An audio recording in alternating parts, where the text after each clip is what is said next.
only able to donate 45 ventilators.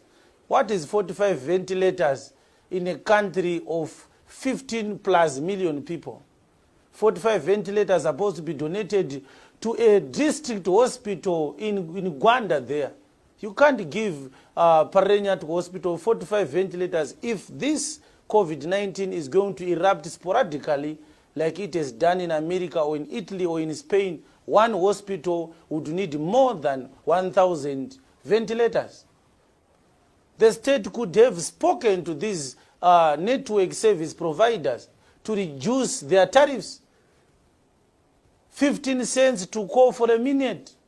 Maybe they were going to be compelled to say, if you are going to send the SMSs to your loved ones, checking on them, what they are doing, how they are doing, if they are okay, then they were going to say SMSs are going to be sent for free throughout this crisis period. And they are supposed to reduce or to actually give internet for free. This is what responsible business people should be doing. It is their social responsibility. It is Zimbabwe that has made StriveMasiyiwa as rich as he is today. But I find it very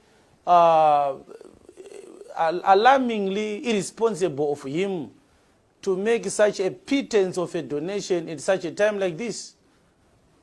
All the companies that he now runs outside the country, he got the capital from our people, the very people whose lives are on the line right now as I speak.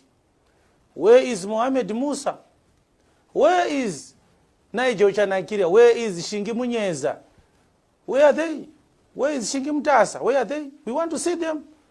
Business people are doing a sterling work in South Africa. Everybody is playing their part.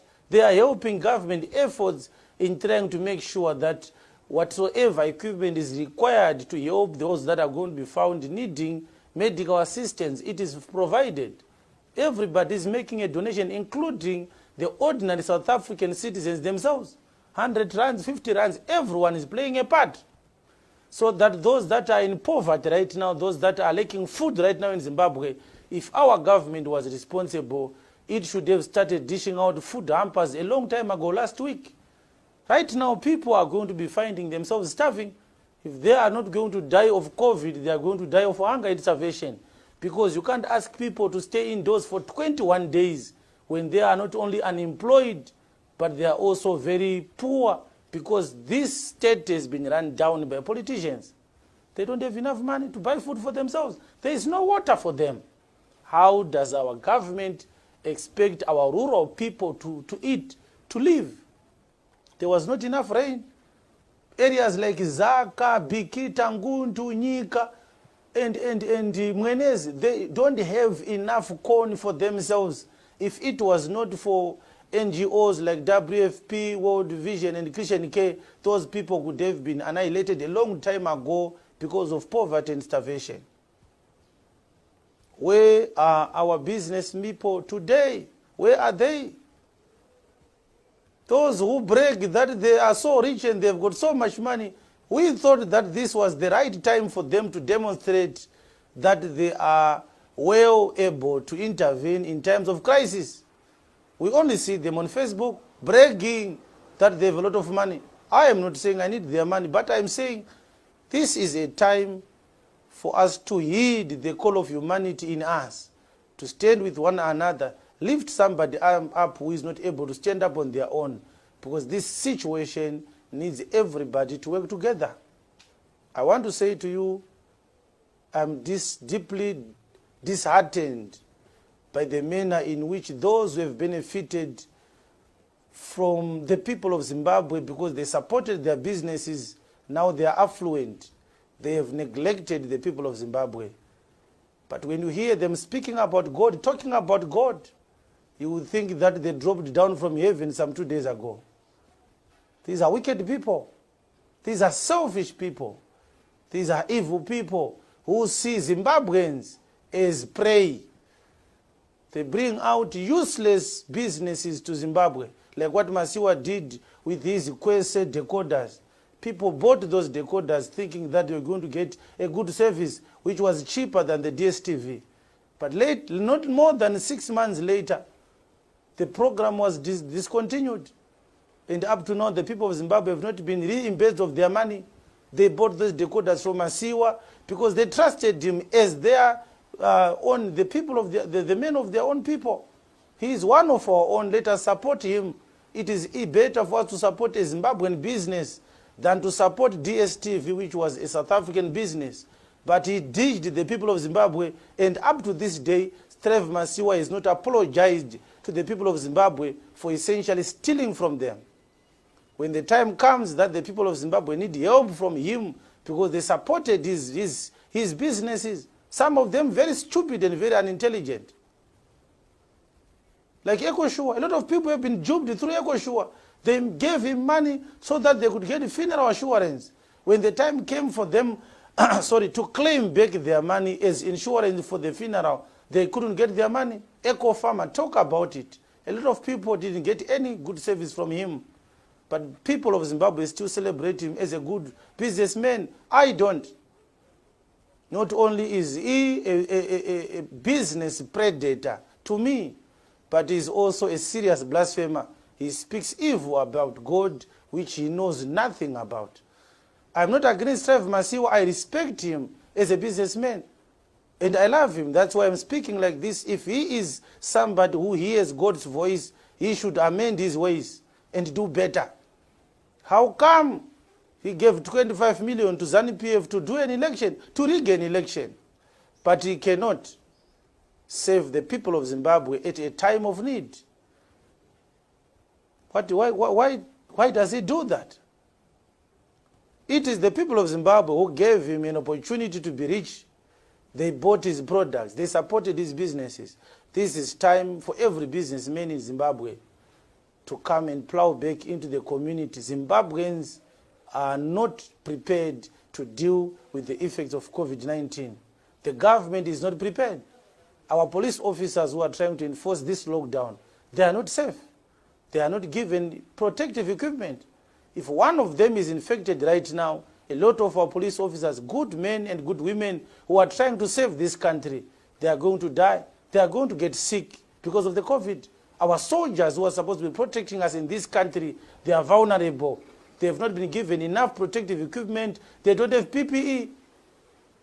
They don't have. Right now, they are standing on the roads trying to stop people from getting into town. And what are they getting as food? A 5-liter container of Mazoe Orange Crush and some buns.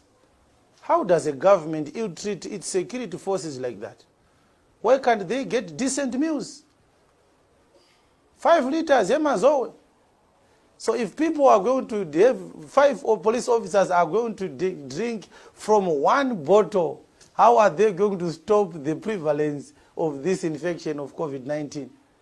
Somebody pours from his little cup or from his little into his little bottle, he places the 5 liter down, another picks it up again. Is this not what the World Health Organization is campaigning against? Let us exercise the highest standards of hygiene. How can the police exercise highest standards of hygiene if they are getting 5-liter bottle of Mazoe to share among 6 to 10 police officers? How is that possible? This is not some supposition. I saw it with my own eyes. Our police are not safe. Our soldiers are not safe. Our nurses and our doctors are not safe. Our council officers are not safe. Our government workers are not safe. The Zimbabwean government is not prepared to deal with this. And they are not admitting that they are not only under-equipped and under-resourced, but they didn't plan for this. Zimbabwe has no plan whatsoever to do with any disaster of any magnitude. People are not running this country. People are running down this country for their own personal benefits. And it is the church that is the duty to speak against selfishness.